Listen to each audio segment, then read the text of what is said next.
Boses ng mamamayan, Gusto ko sana yung bilang estudyante. iba't ibang opinyon ng taong bayan. Ang gusto ko talagang Ating alamin sa Kalye Survey. Prank na, kunyari, ako, mamamatay ako, gano'n.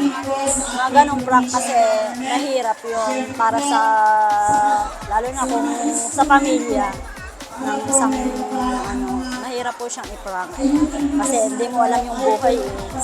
Minsan lang po yan sa atin, mahirap pong i-prank yung ganong mga eksena, mga sa mga ganyang klaseng mga prank. Yung pagiging po sa politika, lalo na po sa fake news. Ang hindi magandang biro, ibibiruin mo yung isang tao na patay na o buhay, kahit buhay pa. Yun. Siyempre, yan lang din yung mga bagay na kinakabahala ngayong panahon na to na may maraming nangyayari dito sa lipunan natin, napatayan, mga pumapatay. Siguro yun yung hindi magandang biro sa April Fools. Siguro po yung pagpapakamatay ng mga kabataan. Kasi syempre po, yung pagpapakamatay ng mga kabataan, di ba, parang samang biro naman po.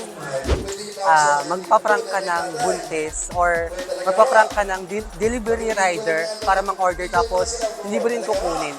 Dapat po kapag magpa-prank ka in good way. Sa tingin ko siguro sa mga matatanda, yung paano pagpa-prank nila ng mga biro-biro na hindi maganda. Kasi siyempre, isipin mo matanda, mayroon ng sakit, mayroon ng mga mali mo, mayroong ikapahamak, gano'n. Sa April Fool's Day, alam naman natin na siya, parang ito yung mga ginagawa ng mga tao na pagjo-joke lang. Pero siguro yung mga dapat hindi natin gawin or i-limit natin gawin is yung mga nakaka-harmful or yung mga may possibilities na maka-apekto sa mga taong i-joke or bibiruin natin. Kasi dapat malaman lang din natin kung anong limitations na meron dun sa April Fools. Nang sa gayon is walang maapektuhan or ma-harm doon sa may biro na ginagawa ng isang tao towards sa other party. atakihin po sa puso kasi may time na hindi naman inaalala sa iyo yung pamilya mo kapag ginawa mo prank na yun. Kasi halimbawa, pagka nangyari sa iyong buhay, hindi ka na paniniwala ng magulang mo, baka sabihin, nagbibiro ka lang, pero pwede mo ikamatay yun. Boses ng mamamayan, Gusto ko sana yung bilang estudyante. iba't ibang opinyon ng taong bayan.